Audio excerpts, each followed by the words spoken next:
3 দিনে লেখা শেষ করে দিছি, 200 পৃষ্ঠার লেখা হয়ে গেছে আলহামদুলিল্লাহ। প্রকাশককে পাণ্ডুলিপি জমা দিছি, প্রুফটা মনে হয় ঠিকঠাক দেখা হয়নি। আমার আশেপাশের যাদেরকে আমি বইটা পড়তে দিয়েছি বা আমার আশেপাশে যাদের ওই পরিমাণ এবিলিটি আছে, ব্রেইনের ওই পরিমাণ ক্যাপাসিটি আছে আমার বইটা নিয়ে সমালোচনা করার মতো, সো তারা পড়তে পারছে না শুধুমাত্র যে আমি সমালোচনাটা নিতে পারবো না, বা আমাকে যদি সমালোচনা করা হয় বা আমার বইয়ে যদি সমালোচনা করা হয় তখন আমি তাদের পার্সোনালি অ্যাটাক করবো বা কোনো না কোনো ভাবে তাদেরকে আমি থামিয়ে রাখার চেষ্টা করবো। মানে মৌলিক যারা পাঠক তারা ধরো যে থ্রিলার পাঠকদের মাঝখানে ধামা চাপা পড়তে, থ্রিলার পাঠকদের খারাপ বলতেই তা না, তারাও পাঠক। এটা যে ছড়িয়ে দেওয়ার জিনিস, এটা যে প্রতিটা অ্যাঙ্গেলে কথা বলার জায়গা, এটা নিয়ে যে প্রতিদিন টেলিভিশনে গসিপ হওয়ার দরকার। আজকে আমরা গসিপ করি না যে ওই সিনেমাটার স্ক্রিপ্ট মানে রিলিজ, ওই সিনেমার একটা ক্লিপ আমি খুব একটা পড়া হয় না সমকালীন লেখকদের লেখা, বিকজ আমি আগাতে পারি না খুব একটা। আমাকে গদ্যরা হয়তো বা গল্প ভালো লাগলে গদ্য ভালো লাগে না, গদ্য ভালো লাগলে গল্প ভালো লাগে না, এটা হয় আমার দ্বারা। আসলে একটা বই যখন আসে সেটা কেবল যে প্রকাশকের কাছে গিয়ে যে পাবলিশিং এর জন্য তাই না, ওই পাণ্ডুলিপিটা আবার ডিরেক্টরদের কাছে ডিস্ট্রিবিউশন হয়ে যায়, ওই মজাটা পাবে না। সো এখানে কিন্তু একটা স্যাক্রিফাইসের ব্যাপার আছে যে একজন পাঠক হিসেবে যখন পড়বো তখন আমি খুব ফিল নিয়ে পড়বো। বা টেলিভিশন চ্যানেলও একটা বিনোদন নিউজ নামে একটা প্রতি সপ্তাহে বা 2 সপ্তাহে অন্তত একটা নিউজ করা হয়, কিন্তু যদি পুরো 50 জন থেকে 30 জন পড়লো, 30 জনের মাঝখানে তিনি জনপ্রিয়, তাহলে বলা যায় অবশ্যই জনপ্রিয় মানুষ।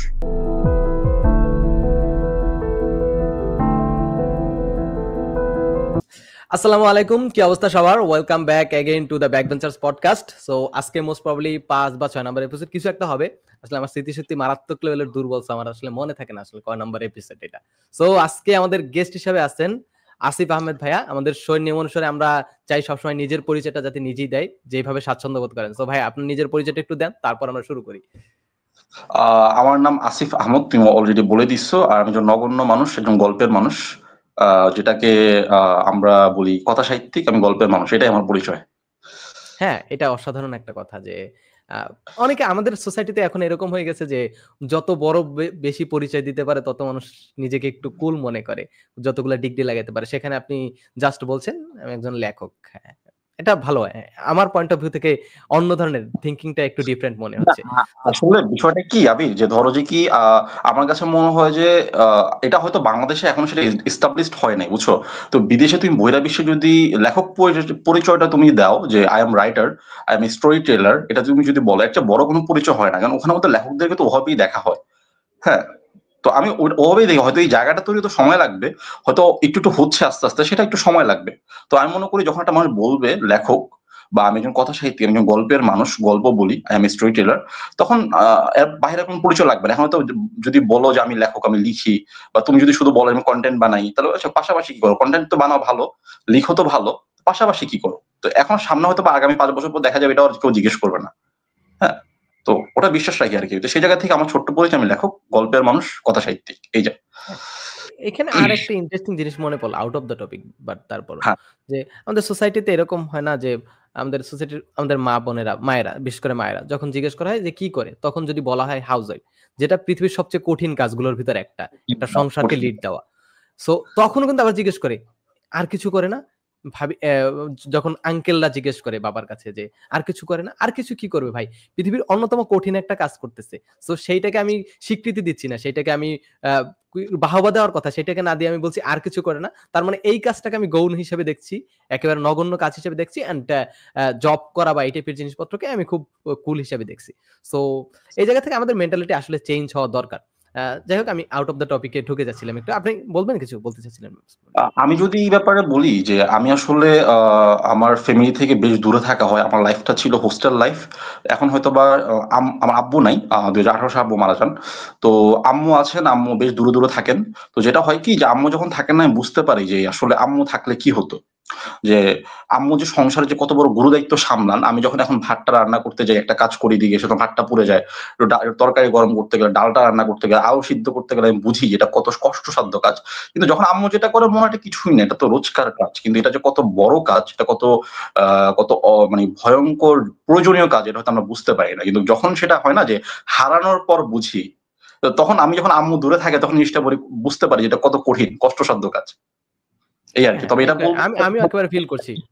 হ্যাঁ, কোনোভাবে দেখার কোনোভাবে সুযোগ নাই। বিশেষ করে আমাদের ব্যাচেলর, যারা ব্যাচেলর থেকে লেখাপড়া করি, তুমি হয়তো করো বা আমিও ব্যাচেলর থাকি, তো সেই জায়গা থেকে সেটা ফিল করি যেটা কতটা মহৎ কাজ, কতটা বড় কাজ।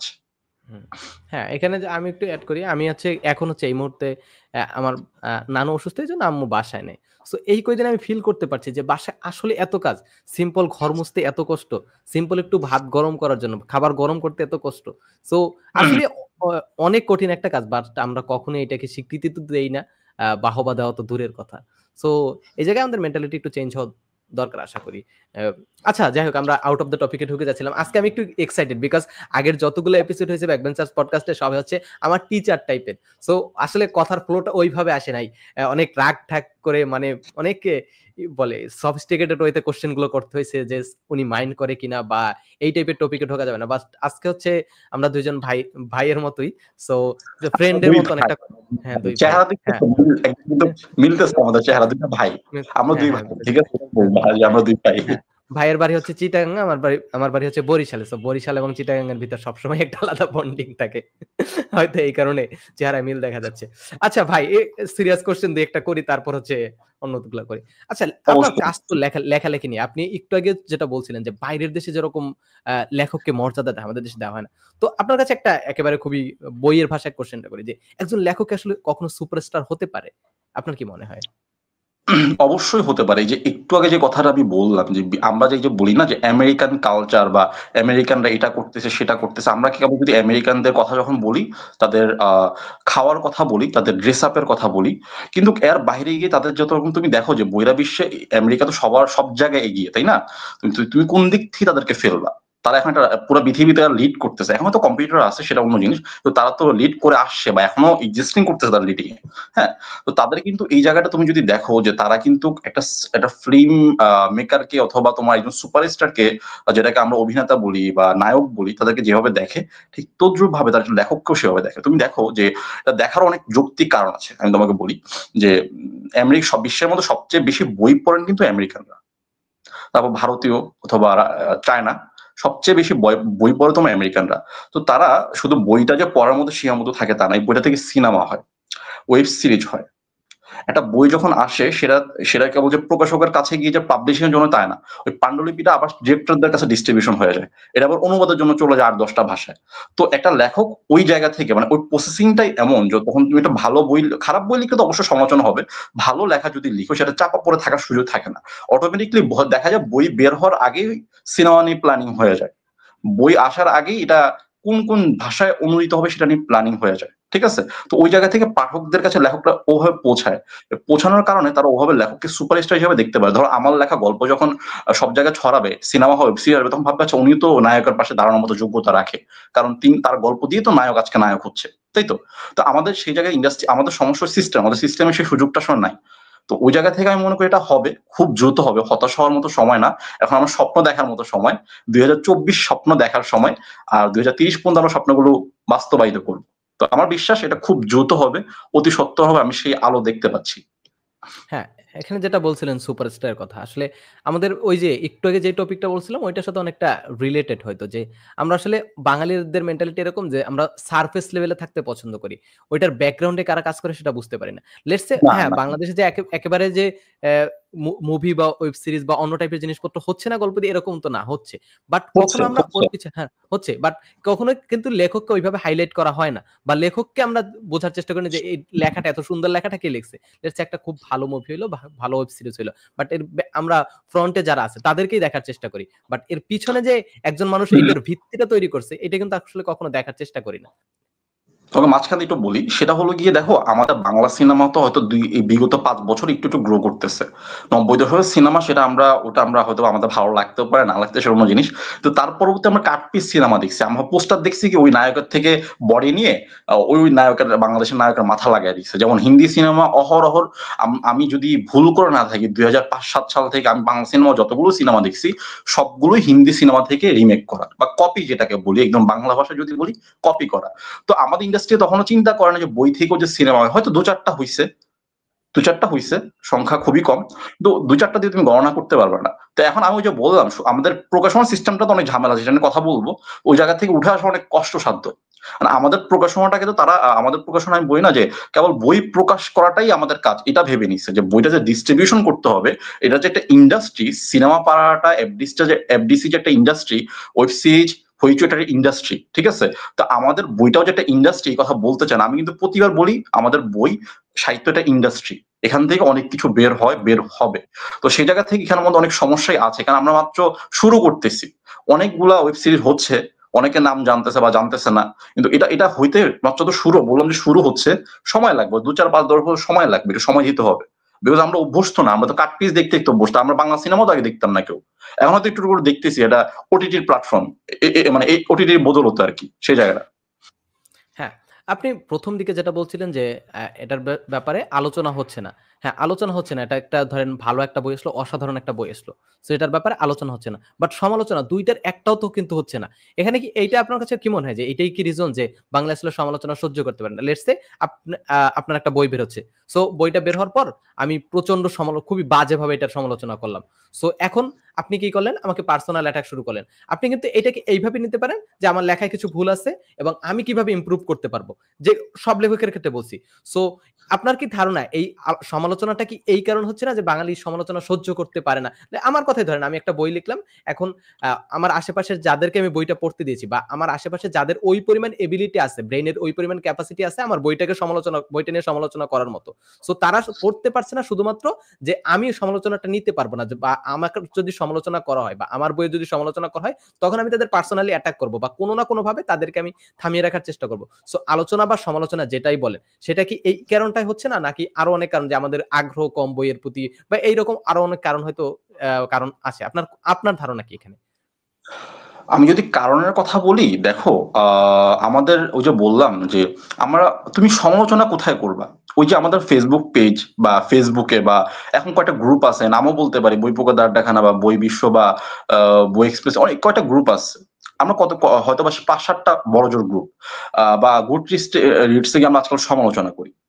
তো এখন সমালোচনাটা তুমি এখানে আসলে তুমি একাধারে সবাইকে দোষ দিতে পারবে না। আমি অনেককেই চিনি যাদেরকে ধুমিয়ে সমালোচনা করো, তারা এক চুলো কথা বলেন, হ্যাঁ।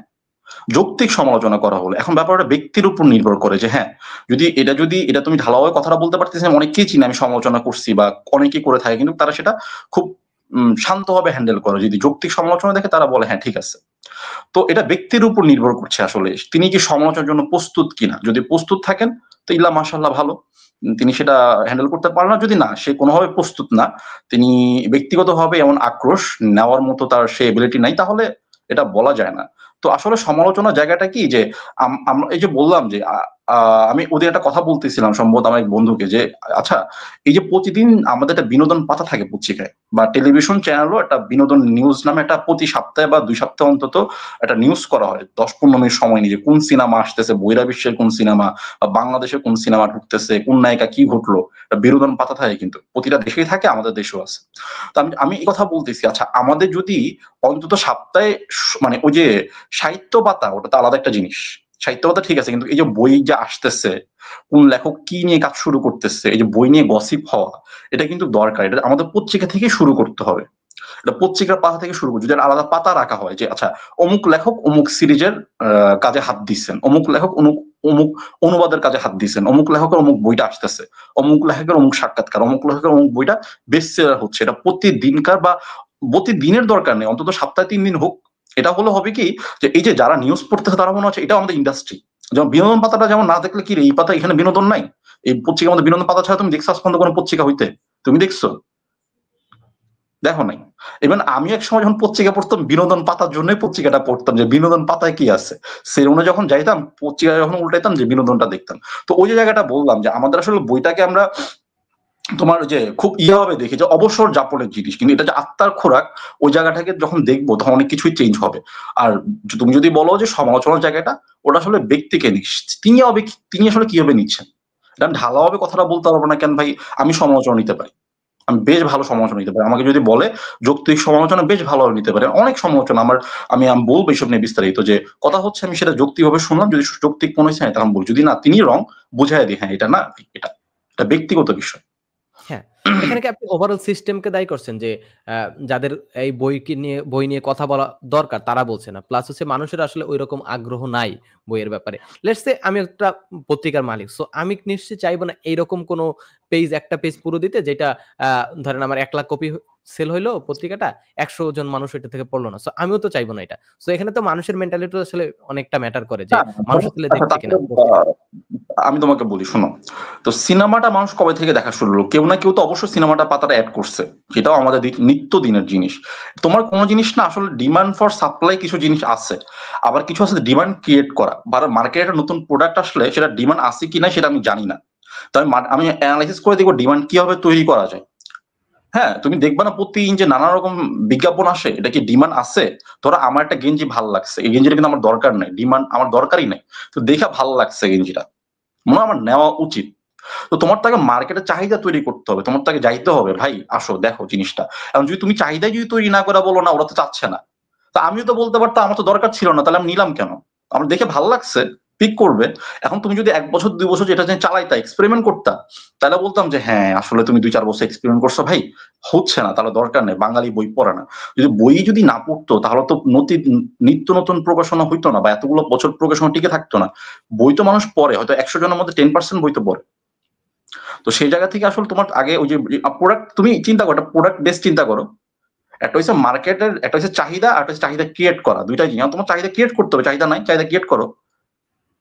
ব্যাপারটা বুঝতে পারছো? সেটাই। আচ্ছা, আমি একটা পয়েন্ট মিস করে গেলাম মাঝখানে। আপনি বলছিলেন যে মুভি হোক বা যাই হোক অনেকটাই কপি হয়।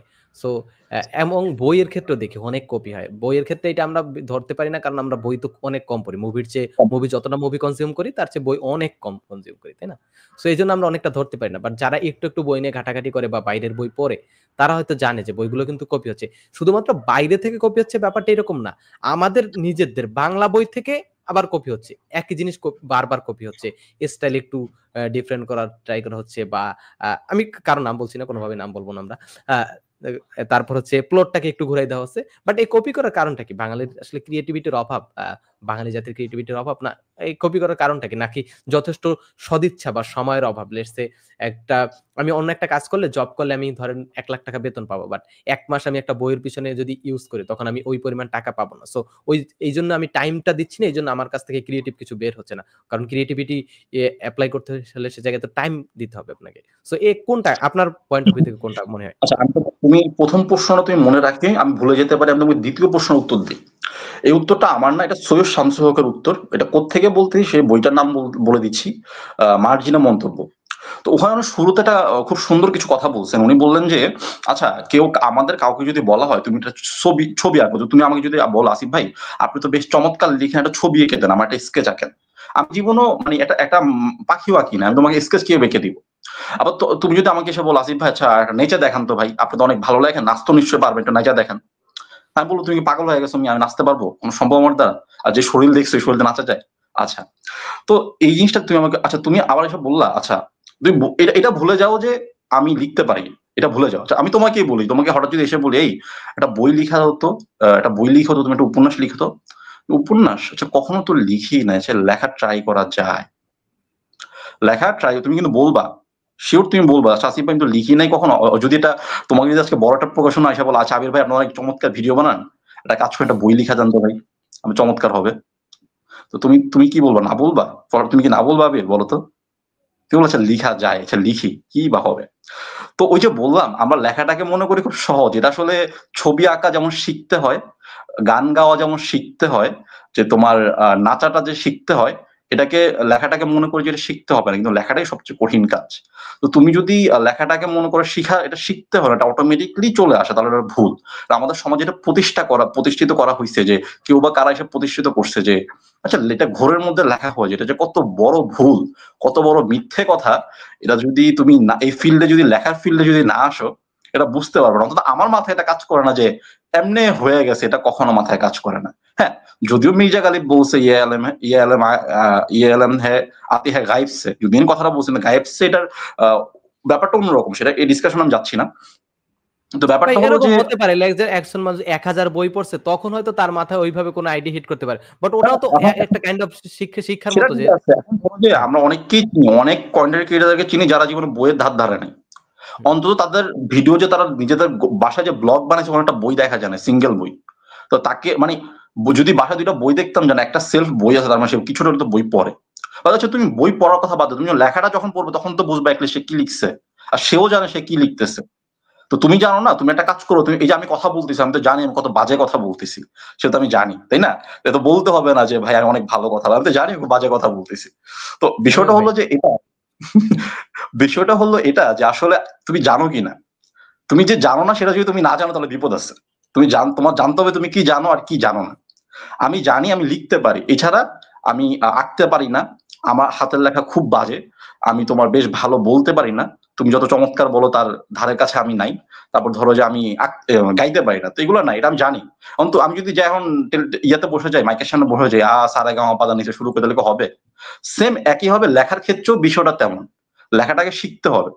আর শিখাটা এটা আসলে ধরে বেঁধে শিখা যায় না, এটা পড়তে পড়তে, এটা এটা তোমার নিজে পর্যবেক্ষণ করতে করতে শেষ লেখাটা শেখাটা হয়, চর্চা করতে হয় প্রতিনিয়ত। আচ্ছা। আচ্ছা, আমার উত্তরটাকে তুমি পাইছো পরিপূর্ণ হবে? হ্যাঁ, হ্যাঁ, ইনডিরেক্টলি পেয়ে গেছি আমি। যেটা বুঝাইতে চাইছেন আমি অন্তত বুঝছি। দর্শক বুঝবে কিনা এটা আমি জানি না আসলে। আচ্ছা ভাই, তাহলে আবার লেখালেখির ভিতরে যখন ঢুকে গেলাম, প্রশ্ন আবার ঠিকঠাক ভাবে বলে দিই, যদি আমার যদি বলা ভুল হয়ে থাকে আসলে। না, না, আমি বলছিলাম যে এই যে বইগুলো কপি হচ্ছে, কেন হচ্ছে? এটার পিছনের মেইন রিজনটা কি? বাঙালির ক্রিয়েটিভিটির অভাব না অন্য কোনো কারণ? আপনার কি মনে হয়? এটা বলছিলাম। হ্যাঁ, ওই যে বললাম টিটিভিটা, ওই যে বললাম যে তারা লেখাটাকে মনে করে যে তোমার এটা ৮-১০টা কাজের মতো না, এটা আসলে বসলেই হয়ে যায়। এটা একটা। আর কপি করার বিষয়টা যদি বলি, তুমি যদি দেখো যে হ্যাঁ কপি তো অবশ্যই হচ্ছে, এমন কথাবার্তা আমি শুনি। না, আমি যেটা দেখি এই জিনিসটা হয়তো বা আমাদের খুব একজন শ্রদ্ধেয় স্যার ছিলেন, তার নাম না বলি, তিনি অসংখ্য বই অসংখ্য সিনেমা থেকে দেখে খালি পরবর্তী দেশটার নাম পাকিস্তান দিয়ে চালিয়ে দিতেন। পাকিস্তান মানে খারাপ, অমুক মানে এটা, এটা আমাদের খুব জনপ্রিয় স্যার ছিলেন তিনি। তিনি এখন নেই, তিনি দেশের বাইরে আছেন। তো ওনার মতো মানুষ যদি এটা করতে পারেন তাহলে তো ধরো যে তিনি আমাদের বাংলাদেশের ভালো বুদ্ধিজীবী ছিলেন, ওনার মতো মানুষ যদি এই কাজ করতে পারেন তাহলে আমি মনে করবো যে আর বাংলাদেশ এটা যদি গ্রহণও করে থাকে তাহলে আমার কিছু বলার না। আর কপি জায়গাটা যদি বলো ভাই, এটা আসলে খুব ভয়ঙ্কর জায়গা। আর ক্রিয়েটিভিটির অভাব না, এটা অলসতা, এটা অলসতা। তার লেখাটাকে মনে করে এটা ধরো যে এটা ৪টিখানি কথা বললেই হয়ে গেল, কোনো বিষয় না, ঘুমিয়ে ঘুমিয়ে লিখে দেওয়া যাবে। ঠিক আছে, যেমনটা ওই যে ধরো আমাদের আমাদের সেই গায়ক নোবেল বলছিল, জেমসের গান কি কোনো গান নাকি, এমন গান তো ঘুমিয়ে ঘুমিয়ে গাওয়া যায়। এটা আর কি বিষয়। ঘুমিয়ে, আমি ঘুমিয়ে গাওয়া জানি না যায়। ঠিকঠাক আমি কথাগুলো বলতে পারছি কিনা, আশা না, করি না, যে হ্যাঁ, হ্যাঁ, বুঝছি আমি ব্যাপারটা। হ্যাঁ, যেটা বলছিলেন আমি মেসেজটা এরকম পাইলাম যে অ্যা অনেকটা ক্রিয়েটিভিটির অভাব কারণ হচ্ছে যথেষ্ট এনাফ টাইম দিচ্ছি না। এখানে কিন্তু একটা বিজনেসও ফ্যাক্টর। বিকজ দেখেন, লেটস সে আমি আজকে একজন পপুলার কনটেন্ট ক্রিয়েটর হয়ে গেলাম। সো এটা একেবারে বলাই যায়। কারণ প্রত্যেকটা কনটেন্ট ক্রিয়েটরের কাছে প্রকাশকরা এসে বই লেখার জন্য বলে। হয়তো ওর এজ এ কনটেন্ট ক্রিয়েটর সে হতে পারে অসাধারণ কনটেন্ট বানায়। তার মানে সে কিন্তু এইরকম না ব্যাপারটা যে সে ভালো বই লিখবে। একজন স্টুডেন্ট ভালো, অসাধারণ ভালো স্টুডেন্ট তার মানে এইটা না সে কিন্তু ভালো টিচার। এইটা ২ টা কিন্তু টোটালি ডিফারেন্ট ভাই। অবশ্যই এই যে বললাম বিষয়টা তুমি বুঝতে পারছো যে হ্যাঁ, এটা হ্যাঁ, এটা হ্যাঁ। তো যদি মনে করি সহজ, এটা তো করাই যায় যদি মনে করি, তাহলে বিপদ। লেখাটা যে শিখতে হয় এটা আমরা ভাবি না। হুম, সহি শামসুর কথাটাই ওইটাই উনি বলছিলেন আর কি বিষয়টা। হুম। এটাই আসলে। এন্ড প্রকাশকরা আসলে চাপ প্রয়োগ করে তারপর অনেক অর্থ লোভে যে হ্যাঁ, আমার কাছ থেকে হয়তো এটা আসলে বিশাল অ্যামাউন্টের ব্যক্তি একটা বিশেষ। লাগবে। হ্যাঁ, ব্যক্তি। জনপ্রিয় ব্যক্তি যদি হয়, ধরো একটা এটা এখানে আমার মনে হয় নিউ কামাররা মনে হয় না এই কাজ কখনো করবেন। সেই নিউ কামার যদি কখনো জনপ্রিয় হয়ে যায়, লঞ্চিং টাইমে কখনো মনে হয় একটা বই লঞ্চিং করবে, সে পাবলিশ করবে, সে টাইমে মনে হয় না কোনো লেখক মানে কপি করে আনবে বলে মনে হয়, থাকলেও সেটা খুবই কম, সংখ্যা খুবই কম। সে যদি বাজেও লেখে তাও চেষ্টা করবে সে অরিজিনাল কন্টেন্ট দেওয়ার জন্য। হ্যাঁ, এখন সে যদি তোমার কপি করে দেয় এটা অবশ্যই জনপ্রিয় কেউ হবে, এবং তার ডিমান্ড আছে মার্কেটে, সেজন্য সে কপি করে। ওই যে নামটা আমি শুরুতে নিলাম কিন্তু, মানে নাম নেই, আমি উদাহরণটা শুরুতে দিলাম কিন্তু। তো ওইটাই আশা করি। আচ্ছা ভাই, লেখালেখির ব্যাপারে যেহেতু ঢুকেই গেলাম যে লেখক হওয়ার জন্য আসলে কি দরকার বা লেখালেখিটা কিভাবে শেখে? আপনি তো বললেন যে লেখালেখি এটা শেখার জিনিস। বাট এইটা তো প্রাতিষ্ঠানিক শিক্ষার মতো আমি যে গিয়ে নিউটনিয়ান মেকানিক্স এর মতো শিখতে পারব না। এটা তো শেখার obviously এটা যেহেতু একটা আর্ট ফর্ম, obviously একটা আর্ট ফর্ম। সো এটার শেখার আলাদা একটা ওয়ে আছে। সো আপনার কাছে কি মনে হয় লেখালেখি কিভাবে শেখা যায়? আহ এটার উত্তর আমি না দিই, এটার উত্তর আমি সৈয়দ শামসুল হক থেকে দিই। আমি ওনার থেকে খুব ধার করি, তাই আমি ওনার থেকে দিই। সেটা হলো ওনার কাছে আমাদের জনপ্রিয় লেখক, বর্তমান জনপ্রিয় লেখক, উনি এখন এক্সিস্টিং করেন, আনিসুল হক। সে ১৯৯৫ বা ৯০ এর দিকে ওনার কাছে গেছিলেন একটা সাক্ষাৎকার নিতে। তো ওনাকে প্রশ্ন করেন যে আচ্ছা কিভাবে ভালো লিখা যায়, একজন লেখক হইতে হলে কি করতে হবে? উনি বললেন যে আপনি যদি লেখক হইতে চান আপনার ৩টা কাজ করতে হবে: পড়তে হবে, পড়তে হবে, পড়তে হবে। তো এখন পড়তে হবে কথাটা যদি বলি এবার, এখন উনি সেটা পরবর্তীতে অনেক পরে আমি তার লেখাগুলো পড়ে বুঝতে পারলাম। উনি বললেন যে লেখকের পড়া আর ৮-১০ টা পাঠকের পড়া অনেক বেশ কম। বেশ কমটা কিভাবে উনি বললেন? যে একটা পাঠক সে কেবল আনন্দের জন্য পড়ে যাবেন। এই বইয়ের শেষে কি আছে অথবা ওখানে দুঃখ আছে, আনন্দ আছে সেগুলো উপভোগ করবেন। কিন্তু একজন লেখক এই মানে সে যে বইটা পড়ছেন, ওই বইয়ের লেখক আসলে কেন এই বাক্যটা ব্যবহার করলেন? এই বাক্যটা ব্যবহার না করলে ওই বাক্যটা কেন ব্যবহার করলেন না? এই শব্দটা এখানেই কেন ব্যবহার করলেন? এখানে কি অন্য কোনো শব্দ হতে পারত? আচ্ছা উনি এভাবেই কেন বইটা শুরু করলেন? রবীন্দ্রনাথ ঠাকুর ছুটির গল্প বইটা এভাবেই কেন মানে গল্পটা এভাবেই কেন শুরু করলেন? এখানে শেষটাই বা কেন হলো? ব্যাপারটা বুঝাতে পারলাম আমি? তো এটা চিন্তা করতে হবে। এটা যখন এটা আসলে কি আমি আমার কথাটাই বলি। আমি আসলে ব্যাপারটা ওই চিন্তাটা করতাম আসলে। ওই যে এটা এটা কেন এভাবে হলো? কিভাবে এভাবে হলো? শব্দটা এখানে কেন হলো? আর সবচেয়ে বিষয় কি আমার লেখালেখির জগতে আমাকে ২ টা মানুষ প্রচন্ড রকম টানে। ১ আল মাহমুদ, ২ সৈয়দ শামসুল হক। তো ওনাদের লেখাগুলো আমি যখন পড়ি না, আমি আসলে চিন্তা করি উনি আল মাহমুদ অসংখ্য তোমার আঞ্চলিক শব্দ ইউজ করছেন। যদি তুমি উনার সোনালী কাবিন পড়ো, লোকান্তর পড়ো, এই বইগুলো যদি পড়ো দেখতে পাবা যেখানে অসংখ্য রকম তোমার কি বলে যে আঞ্চলিক শব্দ ইউজ করছে। তো আমি চিন্তা করলাম কেন ইউজ করলো? এটা আমি চিন্তা করি আঞ্চলিক শব্দটা সরায় আমি না এটা যেটা বাংলা যেটা আমাদের আবিধানিক যে শব্দ ওটা ইউজ করে দেখলাম। দেখলাম যে এখানে যে মর্মটা উনি বুঝাতে চাইছেন, ওর যে আঞ্চলিক শব্দ না বলে যদি অন্য আমাদের আবিধানিক শব্দে যদি বলতেন, এই মজাটা আমরা পাইতাম না। ব্যাপারটা বুঝতে পারছো? তো এটা উপলব্ধি করতে হবে আসলে যেটা কিভাবে হয়, কেন হয়, কি কারণে প্রশ্ন থাকতে হবে। আর প্রতিনিয়ত কিছু না কিছু লিখতে হবে। আর লেখাটাকে কি যে খুব শ্রদ্ধার সাথে ভালোবাসার সাথে দেখতে হবে। এটা যে আচ্ছা লিখে দিলাম একটা কিছু লেখার প্রতি যত্ন থাকতে হবে, মায়া থাকতে হবে, ভালোবাসা থাকতে হবে। তাহলে লেখাটা আসলে হয় না। অনেকেই তো এই ফিল্ডে আসে ২ বছর ৪ বছর থেকে চলে যায়। তো ওটা আসলে মায়া থাকতে হবে। এটার প্রতি আসলে টান থাকতে হবে। এটা যে একটা কাজ সেটা স্বীকার করতে হবে। এটা কাজ। স্বীকার করতে হবে। তাহলে সেটা চলে আসবে। আস্তে, আস্তে আসবে সেটা। চর্চা করতে হবে, খুব চর্চা করতে হবে। আসবে। হ্যাঁ, বুঝলাম। ভাই এখন আউট অফ দ্য টপিক এ ঢুকে যাই। লেটস সে আপনি বললেন না যে লেখকের পড়া এবং পাঠকের পড়া আলাদা। সো অ্যা আমি রিসেন্টলি ট্রাই করছিলাম লেখকের চোখ দিয়ে দেখাকে। তখন আমি আসলে ওই মজাটা আর ফিল করতে পারি নাই ভাই। মানে কেমন যেন মনে হচ্ছিল। লেটস সে আমি হচ্ছে ওই ঘটনাটা এরকম ছিল ডিএমসি তে হচ্ছে একটা মর্গের লাশের ঘটনা। তখন আমি অন্য সময় পড়লে আমি বুঝতাম যে ওই ঘটনাটার ভিতরে আমি ঢুকে যাচ্ছি। বাট তখন আমার আ খেয়াল হচ্ছিল যে গুলা কিভাবে চয়েস করা হইছে, লাইন গুলা কিভাবে করা হইছে। সো হুম, হুম, হুম, আমার হুম। ধারণা আপনি এইটাই বুঝাইছেন যে এইভাবে আসলে হ্যাঁ, অ্যা হ্যাঁ, হ্যাঁ, হ্যাঁ। লেখক হলে তুমি তোমার হবে কি যে প্রতিদিন সমালোচনা দৃষ্টিতে দেখবা। হুম, হুম, এটা এটা এমন কেন করলে? না হইলে পারত। তোমার নাক উঁচু হবে ধীরে, ধীরে। নাকটা উঁচু হওয়া শুরু করো। তোমার পাঠের হুম, মানে আমি যেটা বলি যে এখন যারা নতুন লিখতে আসে তাদেরকে আমি এই কথাটা বলি। তো এখানে বলে রাখি কথাটা যে ১ম এ আমরা সবাই বইটা পড়াটা হুমায়ুন দিয়ে করি। আর হুম, সমরেশ মজুমদার এই কথাটা এভাবে বলতো যে ওপার বাংলার লেখক, জনপ্রিয় লেখক সমরেশ মজুমদার। উনি বলতো যে ১৬ র পরে হুমায়ূন আহমেদ পড়ে না, সে কোন পাঠক না। যে ৩৬ এ গিয়ে হুমায়ূন আহমেদ পড়ে, সেও আবার পাঠক না। ব্যাপারটা বুঝতে পারছো? তো আমি মনে করি যে ১ম যখন হুমায়ূন আহমেদ দিয়ে শুরু করি, তখন আমি এটা ভাগ করেছি তুমি একটু আস্তে, আস্তে করতে, করতে যখন আবার হুমায়ূন আহমেদের লেখাটা পড়লে যেটা হয় কি, তুমি ওটার মধ্যেই ঢুকে যাও। আসলে ওইটাই খালি পড়তে ইচ্ছা করে। এছাড়া অন্য কোনো লেখা পড়তে ইচ্ছা করে না। এটা আমার ক্ষেত্রেও হয়েছিল, আশা করি তোমার ক্ষেত্রেও হইছে। তো ওই জোনটা ভাঙার জন্য আমি বলি কি যে তুমি একটু সমরেশ মজুমদারের লেখাটা একটু পড়ে দেখো। যদি কাছাকাছি থাকবে ওরকম না কিন্তু পড়ে দেখো ভালো লাগবে। তো ওটা পড়ার পর তুমি শীর্ষেন্দু মুখোপাধ্যায়ের লেখাটা পড়ো, তারপর সুনীলের লেখাটা পড়ো। তা হবে কি এই ২-৩টা লেখা পড়লে জোনটা ভেঙে যায়। তো আমি বলি যে আমি এটা ভাগ করি যে আমার ১ম এ পড়তে হবে যে ৯০ দশক পড়তে হবে লেখার। ভাগ করি তারপর ৫০ দশক পড়তে হবে। ৫০ দশক বলতে আল মাহমুদ, সৈয়দ শামসুল হক, আলাউদ্দিন আল আজাদ, তারপর হলো যে এই যে তারপর আস্তে, আস্তে ঢুকতে, ঢুকতে ৬০ দশকে হুমায়ূন আহমেদ এরা, তারপর ৩০ দশকে বুদ্ধদেব বসু, হ্যাঁ? তো এই জোনটা জয়দেব বসু এদের লেখাগুলা, সমরেশ বসু এদের লেখাগুলা, তো এটা জোন ভাগ করতে আস্তে আস্তে। তুমি যদি রবীন্দ্রনাথ থেকে আবার পড়া শুরু করতে যাও, হুট করে যে রবীন্দ্রনাথের বই খুলে বসো, তাহলে বিপদ আছে। তো হুমায়ুন দিয়ে শুরু করো, ধীরে ধীরে ভাগ ভাগ করতে হবে। তুমি পিছন থেকে সামনে যাও, সামনে থেকে পিছনে আসতে তো বিপদ হবে, তোমার পারবা না পড়তে। তো এটাই ভাবে ভাগ করতে হবে আসলে তোমার ওই যে বিষয়টা আর কি। তো ওইটা সমালোচনা তোমার তোমার নাক উঁচু হতে থাকবে, তুমি যত পড়তে থাকবা ও হবে, তোমার নাক তত উঁচু হবে, তোমার নাক উঁচু হওয়া মানে তোমার লেখাটাও দিন দিন ওভাবে হবে। যে ওরা তো ওভাবে লিখছে এটা ভালো লাগছে, আমি আরো একটু ভালোভাবে লেখার চেষ্টাটা করি। এটা হবে, এটা তুমি করো দেখবে তোমার এটা আসলে তুমি পাবা সেটা। হ্যাঁ, একটু আগে যেটা বলছিলেন যে লেখাকে কাজ হিসেবে নিতে হবে। সো এইখানে একটার সাথে রিলেটেড যে যখন লেখকের চোখ দিয়ে পড়তে যাবে তখন কিন্তু ওই অ্যা এক্সাইটিং ফিলিংটা আসবে না, ওই মজাটা পাবে না। সো এখানে কিন্তু একটা স্যাক্রিফাইসের ব্যাপার আছে যে একজন পাঠক হিসেবে যখন পড়বো তখন আমি খুব ফিল নিয়ে পড়বো বা ক্লাইম্যাক্সে পৌঁছানোর জন্য পড়বো, তখন কিন্তু আমি মজাটা পাবো। বাট লেখকের চোখ দিয়ে দেখার সময় বা লেখকের চোখ দিয়ে যদি পড়ি তখন কিন্তু আমি মজাটা পাবো না। তার মানে একটা স্যাক্রিফাইসের জায়গায় চলে যাচ্ছে যে আমি ওই মজাটাকে বিসর্জন দিয়ে বা ওই ফানটাকে বিসর্জন দিয়ে তারপর আমি পড়ছি।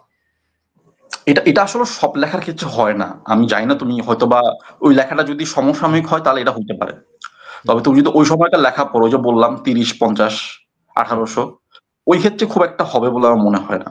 সমকালীন ক্ষেত্রে এটা হতে পারে, কিন্তু ওই ক্ষেত্রে পড়লে খুব একটা হয় না। তবে তবে ওটা যখন পড়তে পড়তে তুমি হয়ে যাবে না, তখন তুমি বুঝতে ওই মজাটাও একসাথে নিতে পারবে, আবার সমালোচনাটাও থাকবে, দুইটাই থাকবে। এটা ভ্যারি করতেছো তুমি কার লেখা পড়তেছো। এটা আবার ধরো যে সব জায়গায় তুমি যদি বিভূতিভূষণ পড়ো, ওখানে দেখবে যে দুইটাই তুমি ফিল করতে পারতেছো। হুম। বুঝছি, বুঝছি। হ্যাঁ, তবে এটা তুমি এখন আচ্ছা, বর্তমানে হ্যাঁ, বলো কন্টিনিউ করেন। না, বর্তমান কারো লেখা পড়লে হয়তো সেটা ফিল করা খুব ডিফিকাল্ট। হুম, হুম। আচ্ছা ভাই, বর্তমানে আমার আমার পার্সপেক্টিভ থেকে যদি বলি, আমার অনেক লেখকের পড়া পরে মনে হয়েছে যে হুমায়ূন আহমেদ টোনটা থেকে বের হতে পারছে না।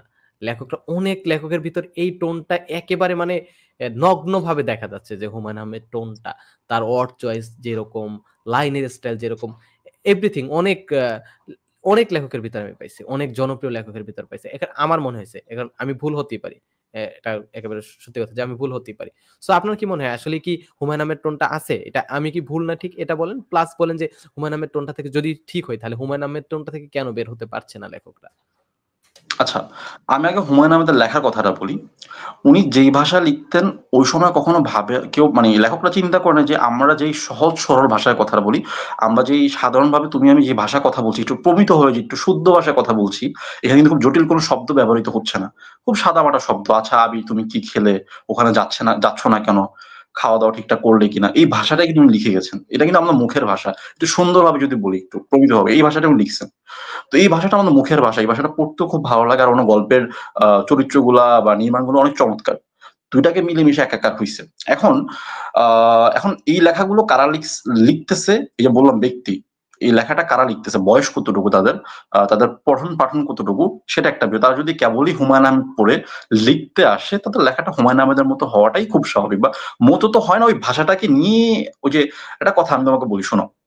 গদ্য ভাষা নির্মাণের কথা যেটা বললাম, তুমি যদি বারবার হুমায়ূন আহমেদের লেখা পড়ো না, ওই গদ্যটাই তোমার মাথার মধ্যে কাজ করবে। যে বললাম হুমায়ূন পড়লে তোমার মাথার মধ্যে কাজ করবে এটা।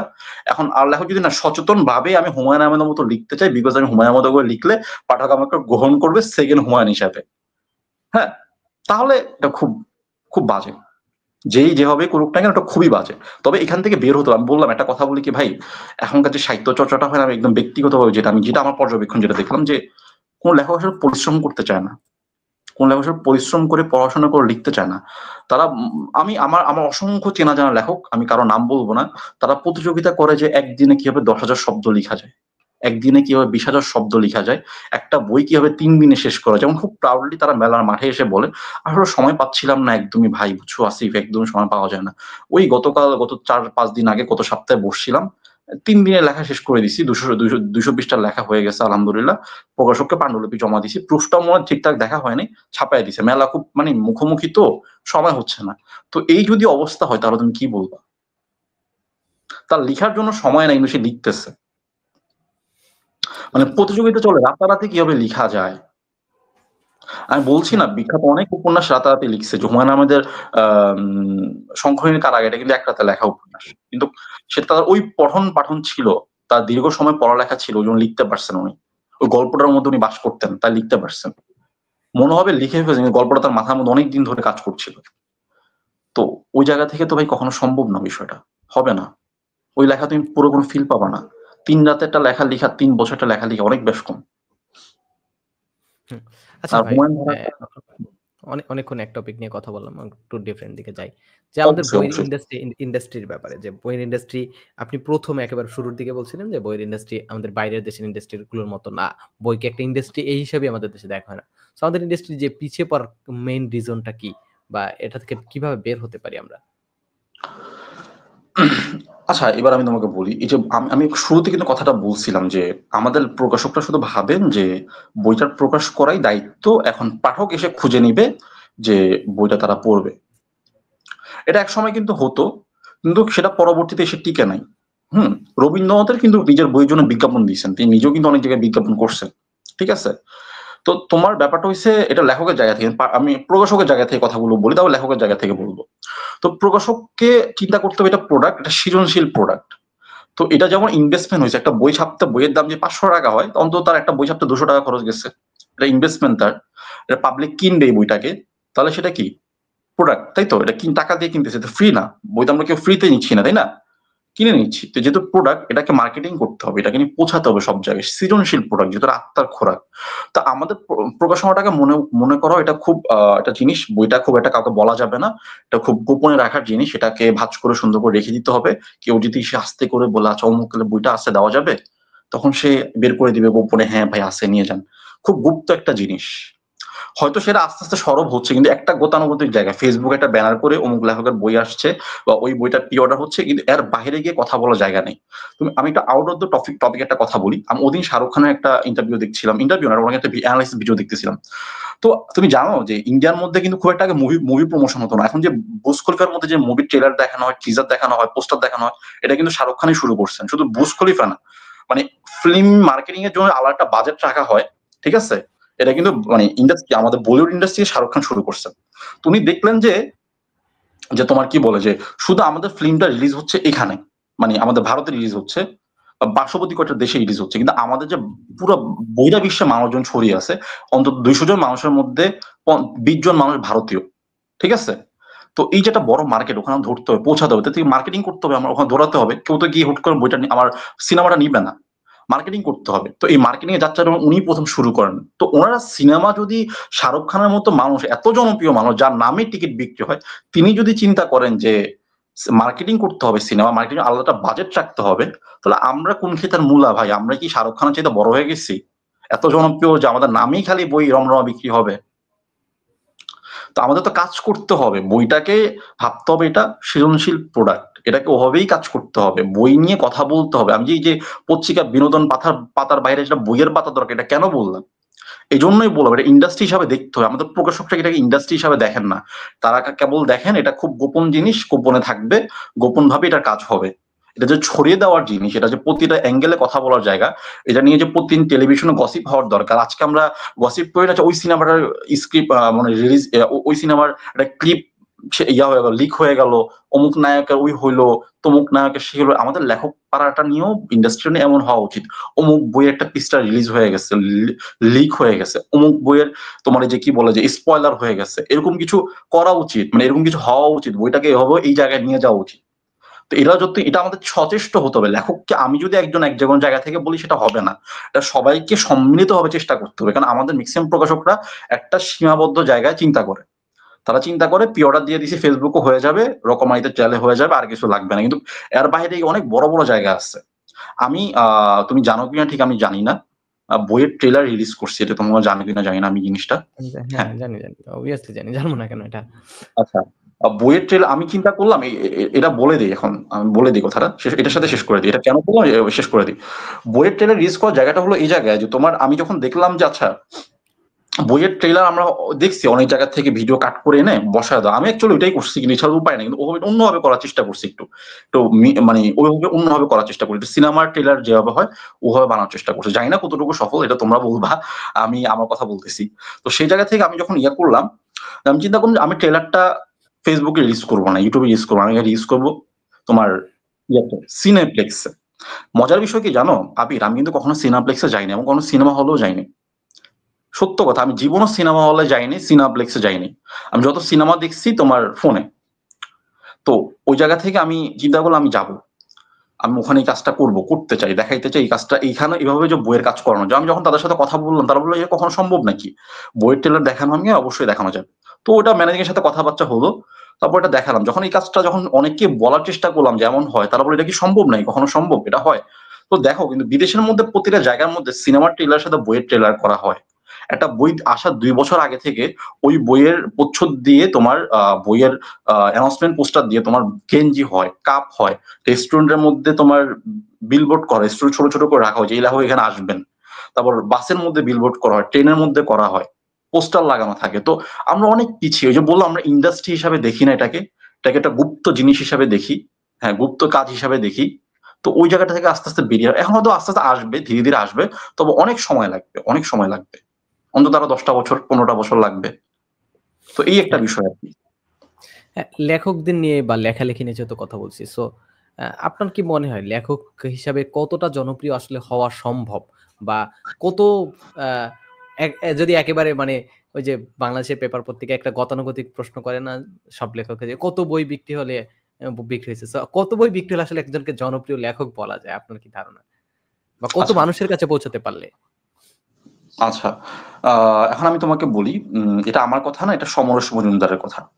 তো উনি বললেন যে আমাদের যেহেতু তো তোমার আমাদের ওই সাইডে তো বাঙালি, মানে কলকাতা বেসিক্যালি বাঙালি বলতে তো কলকাতা বোঝায়, তাই না?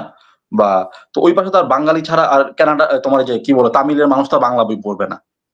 ইন্ডিয়া ভারতীয় হিন্দি ভাষার মানুষ তো আর ভারতীয় বই পড়বে না, মানে কলকাতার বই পড়বে না, বাংলা বই পড়বে না। তো ওই জায়গাটা যথেষ্ট অসংখ্য বাঙালি আছে ওখানে, অসংখ্য বাঙালি, অনেক বড়।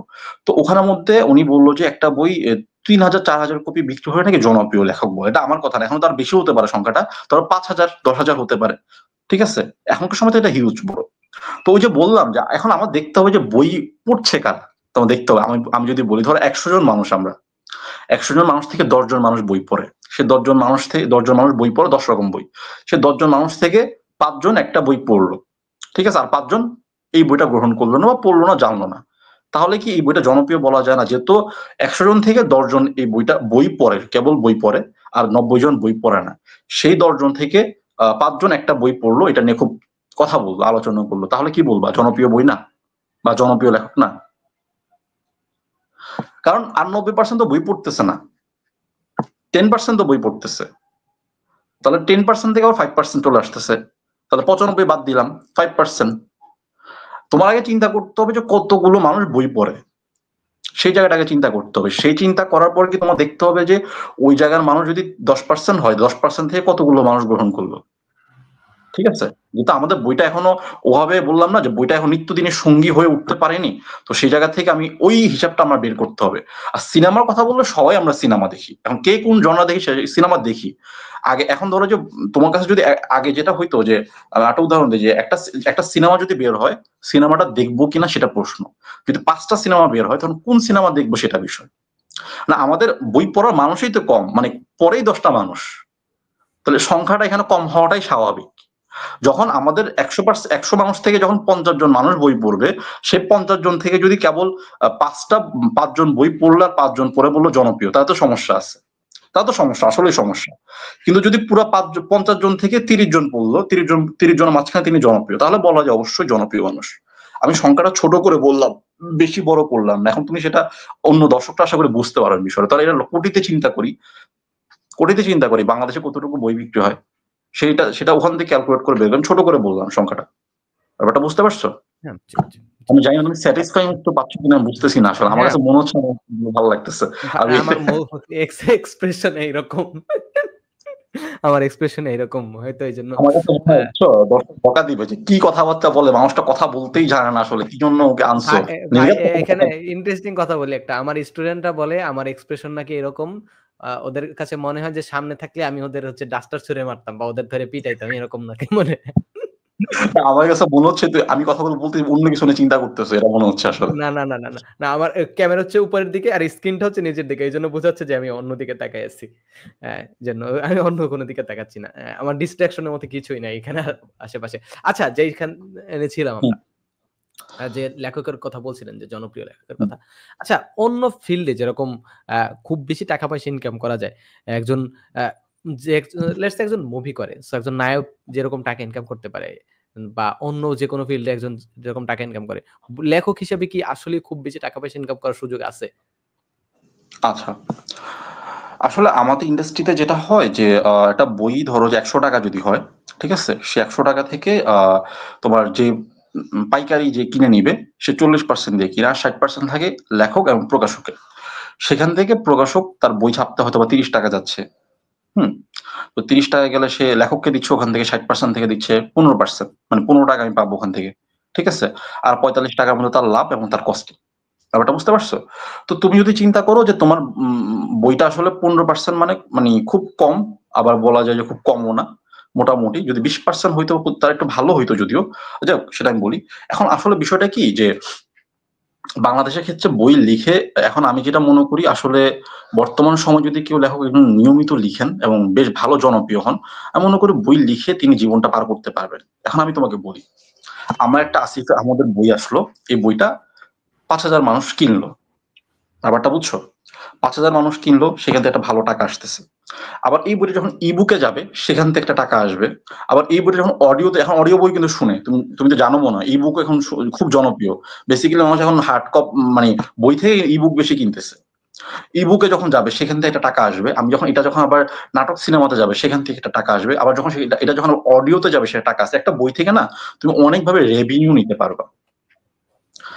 আবার একটা লেখক যখন উপস্থাপন, সে যাবে শুধু লিখেই টাকা কামাবে তা না, সে যখন উপস্থাপনা করবে, সে যখন একটা সিনেমাতে, এখন তো অনেককেই দেখতেছি আমরা হাতে গোনা অনেককেই দেখতেছি সিনেমা করে, সে আবার যখন সে এই জনপ্রিয়তাকে ধরে সে আবার অনেক সময় টেলিভিশন বিজ্ঞাপনও নিতে পারবে।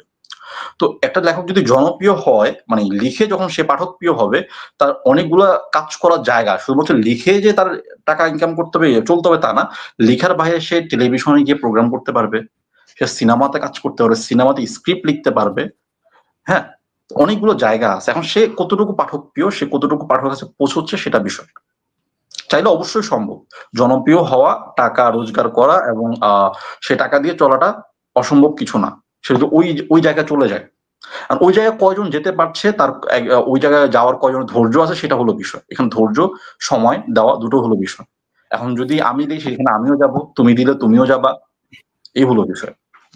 আচ্ছা ভাই, একজন আমাকে এইরকম একটা কথা বলছিল যে রকমারির এফিলিয়েট পার্টনাররা মোস্ট প্রবাবলি ১০০ টাকার বইতে ১৫ না, এত না, ২০০ টাকার বইতে ২০ টাকা বা ১৫ টাকা এরকম পায়।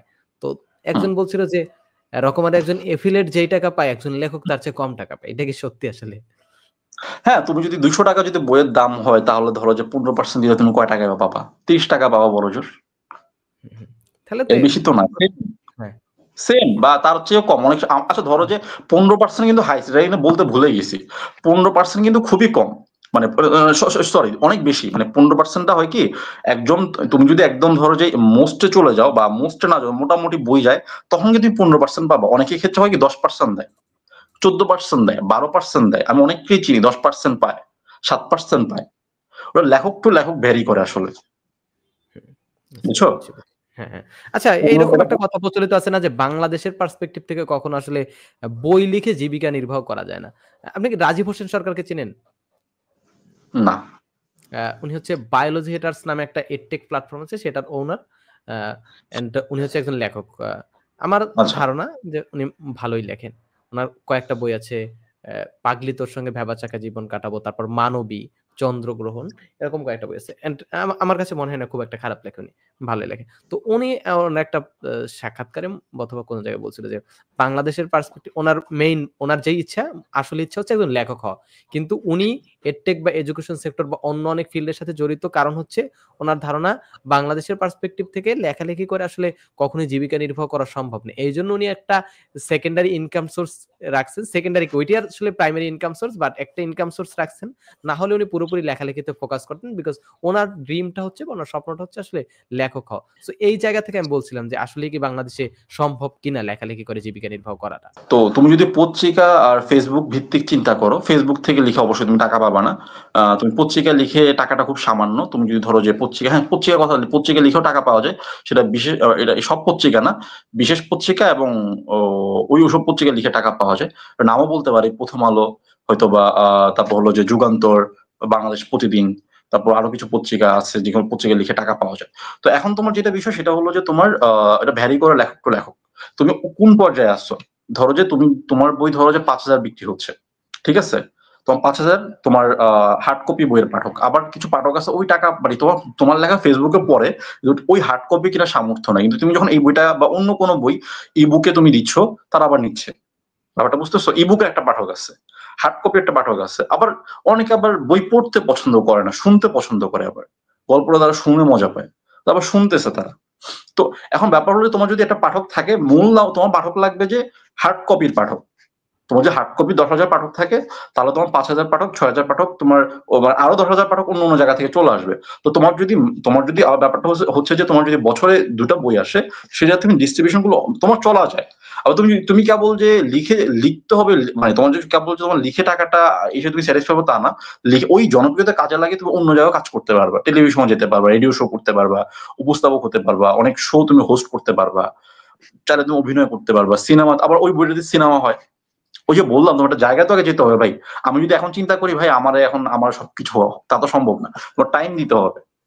তবে হ্যাঁ, তো এখানে আজকে এটা যদি এটা হয়তো কাজ করে যে বাঙালির যে বাইনারি চিন্তা ভাবনা করার ব্যাপারটা, যে আমার হয় ডাক্তার হতে হবে, ইঞ্জিনিয়ার হতে হবে, এরকম যে স্পেসিফিক একটা অপশন, বাইনারি অপশন দেওয়া, এইটা হবে নালে হবে না, এটা হইলে তুমি সাকসেসফুল, নাহলে তুমি ফেলিয়ার। সো এখানে এটা কিন্তু একটা রিস্কি জিনিস, যে কোনো, শুধুমাত্র লেখালেখি না, যে কোনো ক্রিয়েটিভ কাজ করে কিন্তু অনেক বড় একটা রিস্কের ব্যাপার। হ্যাঁ, আসলেই ভাই। সো এই জায়গা থেকে হয়তো অনেকে এই রিস্কটা নিতে চায় না, তারা হয়তো অন্য একটা একজন ডাক্তার বা ইঞ্জিনিয়ার হয়, তার পাশাপাশি একটু সময় পাইলে হয়তো লিখে। সো এই ক্ষেত্রে আমার মনে হয় যে এই যে আমাদের কালচারটা, এটা হয়তো ম্যাটার করে কিছুটা। কালচার তো অবশ্যই ম্যাটার করে। তুমি দেখো ভাই, আমরা আসলে আমাদের যতটুকু আগানোর কথা ছিল আমরা অতটুকু আগাইতে পারিনি।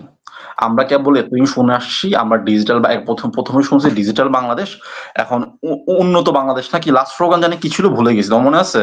তোমার তো মনে থাকার কথা না। অপর অপর আমার কেন মনে থাকবে ভাই? তোমার তো তুমি তো ঢাকাতে থাকো, বেড়াটা খুব দেখছো তো ভাই। আমি তো আবার খুব ঘরকুনো মানুষ, আমার আসলে এই মুহূর্তে মনে নাই তো। ওইসব বয়ানই কেবল শুনছি, বাস্তবতা কোনো কিছু হয় নাই। তো ওই 17 বছর আমাদের সেক্টরটাকে এমন ভাবে ধস নামায় দিছে না, ওই একটা নাম ছাড়া, জাতির পিতা বঙ্গবন্ধু, এই এই জিনিস ছাড়া ওই কোনো প্রকাশনই চলতে পারে নাই। তার তার চিন্তা থাকতো যে এই বছর বঙ্গবন্ধুর উপর বা ওই ওই ওই মানুষের উপর 5টা বই আনতে হবে, একটা ছড়ার বই, একটা কবিতার বই, একটা প্রবন্ধের বই, একটা গল্পের বই, উপন্যাস তো থাকবে। তো 5টা বই এবার আনতে হবে, 5টা বই থেকে অন্তত 2টা 3টা বই সাপ্লাই যাবে, বুঝছো? তো প্রকাশনীগুলি একটা একটা কিছু ব্যক্তির উপর দাঁড়ায় ছিল, অনেক কিছু উপর দাঁড়ায় ছিল যে এই বইগুলো সাপ্লাই যেন হবে না, মানে তারা ওই চাহিদা সম্পন্ন বই বের করতো। তো আর আর সবচেয়ে আর লেখকরাও ঠিকঠাক ভাবে লিখতে পারতো না। ধরো ফাহাম আব্দুল সালাম ভাইদের বই করার কারণে না, আদর্শকে স্টল, মানে বাংলা একাডেমি বা স্কুলে যাওয়া হয় অংশগ্রহণ নাই। করতে দিচ্ছেই না। তো তুমি যখন মানে তুমি যখন সত্য কথা বলতে যাবা, তো তুমি যখন কলম খুলে লিখতে যাবা, তোমার যখন কলম বন্ধ করে দেওয়া হবে জোরপূর্বক ভাবে, তুমি লিখবা কিভাবে ভাই? আমি তো লিখি নাই, আমি নিজেই তো আমি বই আনি নাই। আমি যখন চিন্তা করলাম যে লিখবো, কি লিখবো, কি নিয়ে লিখবো, এইসব তো আমার তো ভয়ঙ্কর কথা লেখা হয়ে যাবে, তখন আমাকে নিয়ে ধরে নিবে। তো ওটা অন্য জিনিস। কারণ ব্যাপারটা হচ্ছে যে তোমার ওই ওই জায়গাতে আমরা তো ওদিক থেকে পিছিয়ে ছিলাম, 17 বছর তো আমাদেরকে পিছিয়ে রাখা হয়েছিল। তো আমরা যদি লেখাপড়া যদি ডাউনফল থাকে, আমাদের যদি খাওয়া দাওয়া ডাউনফল থাকে, চিকিৎসা যদি শূন্যের কোঠা থাকে, তো ইন্ডাস্ট্রি তো এটুকু একটা ইন্ডাস্ট্রি যেটা নিয়ে কখনো কেউ ঠিকঠাক ভাবেই না, সেটা আরো তলা নিতে যাবে। প্রকাশনা ইন্ডাস্ট্রি এটুকু একটা ইন্ডাস্ট্রি, 10% মানুষ ইন্ডাস্ট্রি, সেটা আরো তলা নিতে যাবে। ব্যাপারটা বুঝতে পারতেছো? হ্যাঁ, আরেকটা তো কোশ্চেন তুমি তো করবো চিন্তা এখানে। করতে হবে, তুমি সব দিক থেকে চিন্তা করতে হবে, তোমার শিক্ষার সাথে সবকিছু। চিকিৎসার সাথে এটা মিলাইতে হবে। হ্যাঁ, হ্যাঁ, হ্যাঁ, এখানে এইরকম একটা ব্যাপার যে আমি আসলে একটা জিনিসের ভিতর আটকে রাখছি একটা বক্সের ভিতর। তারপর বলছি কেন হুম। বক্সের বাইরে বের হতে পারছো না। হ্যাঁ হ্যাঁ হ্যাঁ লেটস সে ওই ইসের মতো। ওই যে think out of the box problem এর মতো। হ্যাঁ আমি হ্যাঁ হ্যাঁ বলে হ্যাঁ, দিলাম যে এই বক্সের ভিতরে তোমাকে আঁকতে হবে। আমি এটা কাজ করতে এই হবে। ফ্রিডমটা দিচ্ছি না। বাট আমি বলছি যে তোমাকে এটা করে দেখাতে হবে। মানে আমি একটা নির্দিষ্ট ফ্রেমওয়ার্কের ভিতর দিয়ে হ্যাঁ একটা হ্যাঁ জিনিসকে রেখে দিচ্ছি। তারপর বলছি এটার বাইরে গিয়ে তুমি কিছু করে দেখাও। মানে কিছু একটা হিপোক্রিসি টাইপের। এরকম hypocrisy, একটা হ্যাঁ। উদাহরণ দিই ভাই। একটা ফানি উদাহরণ আসছে আমার। হ্যাঁ, সবকিছুর মধ্যে ষড়যন্ত্র ছিল। তুমি কোথায় কি হ্যাঁ, করবা? তোমার সবকিছু। পড়ালেখার মধ্যে তুমি যদি আমলিক না করো, তুমি ছাত্রলীগ না করো, তাহলে তুমি ধরো যে ওখানে হলে জায়গা পাবা না। তুমি যদি কোন লীগের ভাই ব্রাদার না থাকে, তুমি মেডিকেল একটা সিট পাবা না। আচ্ছা, তারপরেও চিকিৎসার যে বাজে অবস্থা, তো সেই জায়গায় তো প্রকাশনা আরো বাজে অবস্থা। সেখান থেকে তুমি কি আশা করবা? তাও যে প্রকাশনাটা এক্সিস্ট করছে 17-18 বছর, এটা আল্লাহর ইচ্ছা ছিল। ওই যে, যাই হোক, বলো। আচ্ছা, আচ্ছা। ওই যে উদাহরণ দিচ্ছিলাম ওই যে একটা ফ্রেমওয়ার্কের ভিতর দিয়ে আটকে। সো আমার এক ফ্রেন্ড, তার আ ছেলে, obviously ছেলে ফ্রেন্ড, তার ক্যারেক্টার খুব একটা ভালো না। তার ঢাকায় একটা গার্লফ্রেন্ড লাগে, বরিশালে একটা গার্লফ্রেন্ড লাগে। বিভিন্ন জায়গায় গার্লফ্রেন্ড লাগে। সো ঢাকায় একটা, বরিশালে একটা, আরো বিভিন্ন জায়গায় অ্যা তুমি সব বিভি জায়গায় অ্যা পায়, এটা আমার ব্যক্তিগত আগ্রহ প্রশ্ন। সে কি সব জায়গায় পাচ্ছে, ফুলফিল হচ্ছে? জিনিসটা কি হচ্ছে, অ্যাকচুয়ালি হচ্ছে, হচ্ছে। হ্যাঁ, হচ্ছে। দেখেন, ওর সে ওর কিন্তু কপালের সাথে আমার বক্সের, কপালটা হ্যাঁ, একটু লাগাবো, তারপর বলো। একটা বক্সের ভিতর ঢুকে গেছে অলরেডি। হ্যাঁ, একটা বক্সের ভিতর ঢুকে গেছে। কিন্তু তাকে যদি কোন খারাপ ভাষায় কথা বলে, তখন তার মাইন্ডে খুব, মানে পুরো একেবারে হয়ে যায়। দেখেন, ও কিন্তু নিজেকে একটা বক্সের ভিতর অলরেডি ঢুকাই ফেলছে। ওকে ওকে কিন্তু ওকে ক্যারেক্টারলেস বলা যাবে না।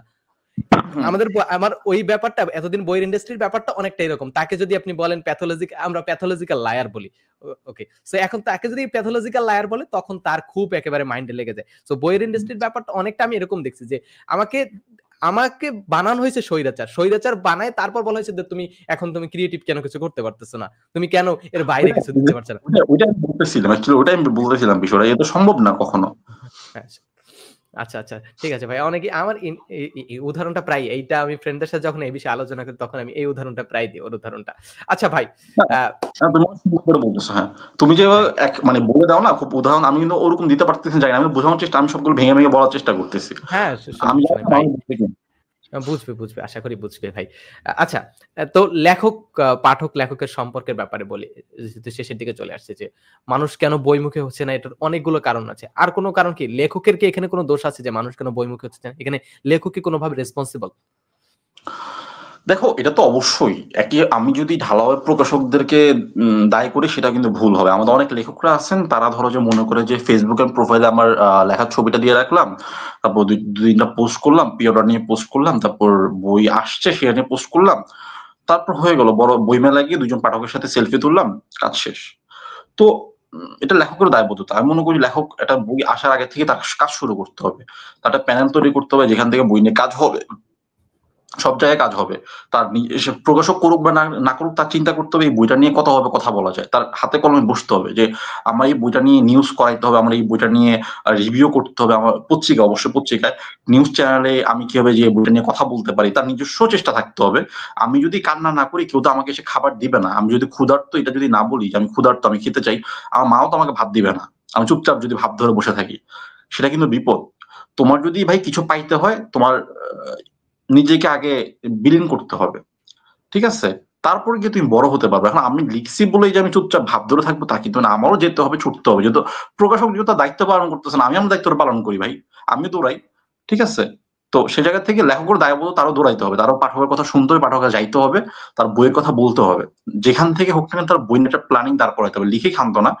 এটা এডিটের মানে এডিট মানে বইটা সম্পাদনা হবে, প্রুফ দেখবে, সবকিছু হবে, পৌঁছতে হবে। এর বাইরে গিয়ে আমার চিন্তা করতে হবে ওকে বই আসার আগে আমি কি কি প্ল্যাটফর্মে কাজ করতে পারি, বই আসার পরে কি কি করতে পারি, তারপরে আরো কি করা যায়, কি কি করলে বইটা সব জায়গায় বিস্তৃত হয়, এটা লেখককেও চিন্তা করতে হবে। এখন কি কি করবে সেটা লেখকের বিষয়, এটা আমি ধরে ধরে বলে দিব না, সেটা আপনি এটা করেন, আপনি এটা করেন, আমি কখনো বলতে পারবো না। সে চিন্তা করতে হবে, সে চিন্তা করলে পাবে অনেক জায়গা। হ্যাঁ, আচ্ছা, লেখকের ব্যাপারটা বুঝলাম। এখন পাঠকের আসলে কি রেসপন্সিবিলিটি আছে যে লেখক বা বইয়ের প্রতি? দেখো এখন আমি পাঠকের কথা যদি বলি, এখন আমাদের দেশে যে পাঠকটা, আমি এখন যেটা খেয়াল করতেছি আমার চোখের যতটুকু আসে, তারা এখন বেশ থ্রিল চায়। তারা যেমন সিনেমার মধ্যে তারা থ্রিলার দেখে, তারা বই এখন বিষয়বস্তু বাছাই করে থ্রিলার দিয়ে। তারা একটু কাঠখোট্টা শব্দ হলে, কাঠখোট্টা একটু লাইন হলে তারা কিন্তু আর পড়তে চায় না। তারা সবসময় চিন্তা করে একটু সহজ হবে, একটু হুমায়ুন হুমায়ুন ভাষা থাকবে, থ্রিলার হতে হবে বাবা, থ্রিলার চাই, বুঝছো? তো এখন ব্যাপারটা হচ্ছে, এখন হ্যাঁ, আমি দেখতেছি যেটা যে মানে মৌলিক যারা পাঠক, তারা ধরো যে থ্রিলার পাঠকদের মাঝখানে ধামা চাপা পড়তে, থ্রিলার পাঠকদের খারাপ বলতেই তা না, তারাও পাঠক, কিন্তু তারা থ্রিলিং এর জন্য পড়ে। মানে তাদের কাছে থ্রিলার পড়াটাই ধরো যে বই পড়া বা ওইটাই তাদের কাছে মুখ্য বিষয়, থ্রিল নেওয়াটাই মুখ্য বিষয়, সেটা বই থেকে হোক, তাই সেটা সিনেমা থেকে হোক। কিন্তু বই পড়ে যে তোমার বই যেটা জ্ঞানের অর্জন, ধরো আমি ধরো যে সৈয়দ অলিউল্লাহর যখন কাদর নদী কাদর পড়ি, সেখান থেকে অনেক কিছু শিখতে পারি, একটা দর্শন, একটা ভাষা, একটা তোমার গোত্র, একটা অন্যরকম একটা জিনিস পাই। পদ্মা নদীর মাঝি যখন আমরা পড়ি, সেখান থেকে কি পাই? কেবল একটা গল্প পাই? অনেক কিছু পাই, ঠিক আছে? যখন আমাকে বলে যে আমাকে নিয়ে যাওয়া মাঝি, এই যে লাইনটা বলে, এটা অনেক মিম হয়। এই যে একটা লাইন, এটার মধ্যে কি এমন, খুবই সাধারণ তো, ছোট্ট লাইন না, এত মমতাবোধ। তো এখন বিষয় হলো পাঠক আসলে এই দিকে একটা পাঠক তো পাঠক ইয়া হচ্ছে যে অনেক পাঠক এই যে ছিলা পড়তেছে, অনেক পাঠক আবার অনুদিত ছিলা পড়তেছে, অনেক পাঠক আবার ধরো যে মৌলিক সাহিত্য পড়তে আছে। তো সেই জায়গা থেকে আমি যেটা বলবো, পাঠককে সব বই এক্সপ্লোর করা উচিত, সবগুলোই পড়া উচিত। আর প্রতিটা বই পড়ার পর অবশ্যই আহ বইটা নিয়ে কথা বলা উচিত, ভিডিওতে হোক মানে লিখে হোক, রিভিউ করে হোক, কথা বলা উচিত, ভালো মন্দ জানানো উচিত, দুইটাই জানানো উচিত। যদি ভালো লাগে ভালোটা বলবে, খারাপ লাগলে খারাপ, অন্তত এই কাজটা করা উচিত, আর কিচ্ছু না। বই নিয়ে একটা মানে ধরো যে খুব খুব সুন্দর করে ছবি তুলতে হবে শাড়ি পরে, কিচ্ছু না। আর ছেলেদেরকে শাড়ি পরতে হবে তা বলিনি, মানে ঠিক আছে। ভাই অনেকে আমি দেখছি বই বই তো পড়ে না, জাস্ট হচ্ছে লাইব্রেরিতে গিয়ে বা মেলায় গিয়ে জাস্ট এরকম একটা বই ধরে, হ্যাঁ। তারপর সবচেয়ে আর মেয়ের হচ্ছে সবচেয়ে বেশি হচ্ছে মৌরি মরিয়মের বই। আমি লেখকের নাম নিচ্ছি না ভাই, আমি লেখকের নাম নিচ্ছি না। আমি পার্সোনালি কোনো লেখকের নাম নিব না, আমি কখনো নেই না। ব্যক্তিগত তোমার সাথে যদি আমার ধরো যে আউট অফ আপনি ক্যামেরা হয়, লেখক, আমি অনেক আপনি না নিতে পারেন, বা আমি পাঠক আমি নিতে পারি, আমার এই অধিকারটা আছে। হ্যাঁ, আমার ওই অধিকারটা আছে। আরো কিছু নাম নাও, ঠিক আছে? তুমি দরকার সাইড রাখো, আমি তোমাকে বলতেছি। ঠিক আছে। তো বিষয়টা হলো এটা আসলে যে তোমার ওই যে বললাম যে আমাদের ওই জায়গাটা থেকে অন্তত পাঠকের এই কাজটা করতে হবে যে বইটা রিভিউ করতে হবে, বইটা নিয়ে কথা বলতে হবে যে হ্যাঁ বইটা ভালো লাগছে খারাপ লাগছে। আমার বইটা নিয়ে ছবি দরকার নেই, কিচ্ছু না। ছবি তুললে ইল্লা মাশাল্লাহ খুব ভালো, না তুললেও সময় খারাপ ভালো মন্দটা বলুক। হ্যাঁ, আমাদের টাইমলাইনে যেমন আমরা যেমন ফুচকা খেলে ছবি দেই, আমরা যেমন ধরো রিক্সা করে ঘুরলে ছবি দিই, আমরা যখন কোনো পার্কে গেলে ছবি দিই, অন্তত বইটাও যেমন নিত্য প্রয়োজনীয় জিনিস, ওইটা নিয়ে ওইটা পরপর একটা রিভিউ দিই। আমরা যেমন রেস্টুরেন্টে খাবার একটা রিভিউ দিই না, ওখানে গিয়েছিলাম অমুক চটপটি খেয়েছিলাম, মামাটা অনেক ভালো, অনেক চমৎকার চটপটি, হ্যান দেন দেন দেন হ্যান, তাই তো? তো বইটা নিয়ে এমন করে বলা উচিত যেটা নিত্য দিনের সঙ্গী আমাদের, এটা আমাদের আত্মার খোরাক, এটা নিয়েও কথা বলা যায়। হ্যাঁ, আচ্ছা ভাই, একেবারে শেষের দিকে চলে আসছি। সো আপনার লেখালেখির জার্নিটা কিভাবে শুরু হয়েছিল? ওইভাবে কি নারী চিত্ত জয়ের জন্য কি লেখালেখি শুরু করছিলেন নাকি সিরিয়াসলি? কখনো না, কখনো না। আমার আমার লেখালেখির জার্নিটা আসলে ওই যে বললাম জানার তাগাদা। আমি যখন আমি বলি যে আমার ১ম উপন্যাসটা ছিল, আমি যখন ১ম উপন্যাসটা কোনো হুমায়ূন আহমেদের উপন্যাস ছিল না। কোনো একজন মানে খুব অপরিচিত অখ্যাত লেখকের একটা উপন্যাস। আমি কোনো না কোনোভাবে আমার বাসায় চলে আসে, আমি হাতে পাই। সেটা পড়া শুরু করি। সেটা পড়া শুরু করার পর না আমার খুব ভাল লাগে। তো আমার ভাইয়ার র‍্যাকের আশপাশে চেক করে দেখি না, ওই যে তুমি চিনবা কিনা জানি না, একসময় খুব জনপ্রিয় লেখক ছিল, প্রেম উপন্যাস লিখত। চঞ্চল চৌধুরী। আমাদের চঞ্চল চৌধুরী না আবার। উনি লেখক চঞ্চল চৌধুরী। ওর নাম কি ছদ্মনাম চঞ্চল চৌধুরী নাকি কি আমি জানি না। তুমি তুমি এই লেখককে নোটিস করছো কিনা জানি না। উনি কেবল প্রেমের উপন্যাস লিখতো। আমার কাছে বাসায় এখনো আছে। চাইলে বের করে দেখাতে পারবো। চিকন চিকন বই। তুমি কেন আমার হলে না, তোমাকে ছাড়া জীবন এমন। তো এরকম কিছু উপন্যাস। তো আমি খুব মজার ছলে পড়া শুরু করলাম। তো এক পর্যায়ে গিয়ে আবিষ্কার করলাম আমার না বই পড়তে খুব ভালো লাগতেছে। হ্যাঁ? তো এক পর্যায়ে ধীরে, ধীরে আমি বই সংগ্রহ শুরু করলাম। তারপর ধরো যে ভাইয়ার যে বইগুলো ছিল সেখান থেকে পড়লাম। তো পড়তে একসময় চিন্তা করলাম আমি তো লিখতে পারি। এই যে বইয়ের কথাগুলো, এই যে বইয়ের চিন্তাগুলো, এই যে লেখক দেখছেন যে রাস্তার পাশে দিয়ে মানুষ হেঁটে যাচ্ছে। তার হাতে মানে কি তার হাতে তোমার এই যে কি বাজার নেই। কিন্তু তার হাত ভর্তি তোমার বুক ভর্তি তোমার দায়িত্বের বোঝা। তিনি যে কল্পনা করছেন তার হাত ভর্তি দায়িত্ব, বোঝা। তা আমি তো এই চিন্তা করতে পারি। আমার ভিতরে তো সেই চিন্তাগুলো কাজ করে। ওই পড়তে হঠাৎ কলম চালানো। এটা আমার বইয়ের উৎসর্গে আমি লিখছিলাম, কমলের উৎসর্গে। এটা তো ওটা যে তারপর এক পর্যায়ে ফিলিস্তিন নিয়ে একটা আর্টিকেল লিখে ফেলি। এটা আর্টিকেল বলা যায় না, আমার অনুভূতি আরকি। ফিলিস্তিন নিয়ে আমি একটা অনুভূতি লিখি। সেটা যখন লিখলাম আমার আম্মু বলল, "অসাধারণ লিখছস।" তো অসাধারণ লিখছি আমি লিখতে পারি যখন ভাবলাম, আম্মু যখন বলল, "তুই লেখক হতে পারবি, তোর দ্বারা লেখা সম্ভব।" আজ থেকে ১ যুগ আগে আম্মু যখন এই কথাটা বলল, তখন থেকে একটু, একটু করে লেখা চালানো শুরু করলাম।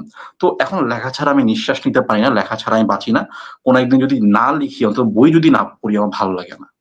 অন্তত আমার একটু পড়তে হয়, একটু লিখতে হয়, তাহলে মনে শান্তি লাগে। সেটা যেখান থেকে হোক না কেন। তো এটা আমার নিঃশ্বাস নেওয়ার জায়গা। একটা মেন্টাল পিচের ব্যাপার আছে। এটা অনেকেই বোঝে না। রিফ্রেশমেন্ট এর জন্য কিন্তু বই অসাধারণ একটা টুল। সো এটা অনেকেই বুঝে অসাধারণ। না। হ্যাঁ, অ্যান্ড লাইফে ভয়ংকর কোনো ব্রেকডাউন এর পর এই বইগুলো অনেক হেল্প করে। অ্যান্ড আমি কিছুদিন আগে ভয়ংকর একটা খারাপ অবস্থার ভিতর দিয়ে যাচ্ছি। তখন আমাকে বইগুলো অসাধারণ হেল্প করছে ভাই। একেবারে সত্যি কথা, অসাধারণ হেল্প করছে। সো এই তো। আচ্ছা ভাই, আপনার কয়টা প্রিয় বইয়ের নাম তো একটু বলেন তো শুনি। তারপর লাস্ট কোয়েশ্চেন এ যাচ্ছি। আহ আমার প্রিয় বইয়ের নাম তো অনেক। আমি লেখকের নাম বলি। ওই লেখকের সমস্ত বইগুলো আমার পছন্দ। আল মাহমুদ, সৈয়দ শামসুল হক, তারপর তোমার ধরো যে সুনীল মুখোপাধ্যায়, সমরেশ বসু, কমল কুমার মজুমদার, তারপর ধরো যে তোমার কবিতার মধ্যে যদি বলি, কবিতার মধ্যে আল মাহমুদ, বুদ্ধদেব বসু, তারপর হলো গিয়ে তোমার সৈয়দ শামসুল হকের কবিতা, শামসুর রহমানের কবিতা, তারপর ধরো যে মহাদেব সাহার কবিতা। হ্যাঁ? তো এগুলো আমার খুব পছন্দের জায়গা। তো এই মানুষগুলো আমি ঘুরে ফিরে পড়ি। আ তো এই মানুষগুলো যেমন আল মাহমুদের বারবার যদি বলি, আল মাহমুদের উপমহাদেশ বইটা আমার অস্বাভাবিক ভালো লাগে। উনার তোমার কাবিলের বোন এই কবিতার বইটা আমার অসাধারণ ভালো লাগে। সৈয়দ শামসুল হকের তোমার দূরত্ব, দ্বিতীয় দিনের কাহিনী, হ্যাঁ? বালিকার চন্দ্রযান এই বইগুলো আমার খুব পছন্দ। একইভাবে ধরো আ তোমার বসুর যে তোমার কি বলে যে মনে পড়ছে না নামগুলো আমি ইদানিং অনেকদিন সময় বসে পড়তেছি না। তো ওনার সবগুলো বই আমার পছন্দ। তারপর কমল কুমার মজুমদারের বইগুলো সবগুলো পছন্দ। তো এই মানুষগুলোর নাম বলতেছি বিকজ আমার বইয়ের নাম মনে থাকে না এখন, বুঝছো? তার এই আচ্ছা, মানুষগুলোর সমসাময়িক লেখকদের ভিতর ফেভারিট এরকম কেউ নাই? সমসাময়িক লেখকদের ভিতর কবিতা বা গল্প? সমসাময়িক লেখকদের লেখা সত্যিকার অর্থে কি আবির, আমি পড়ার চেষ্টা করছি, বুঝছো? আমার আসলে পড়তে আমি আগাতে পারিনি খুব বেশি দূর। আমি কারো নাম বলবো না। আমি বেশি দূর আগাতে পারিনি। আমি খুব একটা পড়া হয় না সমকালীন লেখকদের লেখা, বিকজ আমি আগাতে পারি না খুব একটা। বিকজ আমাকে গদ্যরা হয়তো বা গল্প ভালো লাগলে গদ্য ভালো লাগে না, গদ্য ভালো লাগলে গল্প ভালো লাগে না। এটা হয় আমার দ্বারা আসলে। তো আমি অনেকেই লিখেন হয়তো আমার চোখের সামনে আসেন না, এটা হতে পারে। হ্যাঁ, আহমেদউদ্দিন রুমিকে চেনেন? আহমেদউদ্দিন রুমি নামে একজন লেখক আছে। হুম, কবিতা লেখেন, অসাধারণ কবিতা লেখেন। অনেক গল্প লেখেন না বা বই লেখেন। দেখবো কবিতা অবশ্যই পড়ে, লিঙ্ক দিও একটু তাহলে। হ্যাঁ, হ্যাঁ, আমি দিয়ে দেব। আচ্ছা ভাই, তো শেষের দিকে যেহেতু চলে আসছি, আপনি তো একটা বই লিখছেন এবং অনেক দৌড়ঝাঁপ করছেন, অনেক চেষ্টা করছেন মানুষের কাছে পৌঁছানো বইটা নিয়ে। সো আপনার বই কমল নিয়ে কিছু যদি বলতেন। কমলের যাত্রাটা আমার 2021 সালে, 21 সালে লেখা শুরু করি নাই। আমি একদিন সেলুনে যাই করোনার পরের সময়, তখন সবারই দাড়ি মোছ হয়ে একদম অবস্থা খারাপ। তো আমারও সেই অবস্থা, এখনকার মতো চুল টুল বড় হয় না তখন, কিন্তু চুল বড় না হলেও খুব বাজে লাগতেছিল।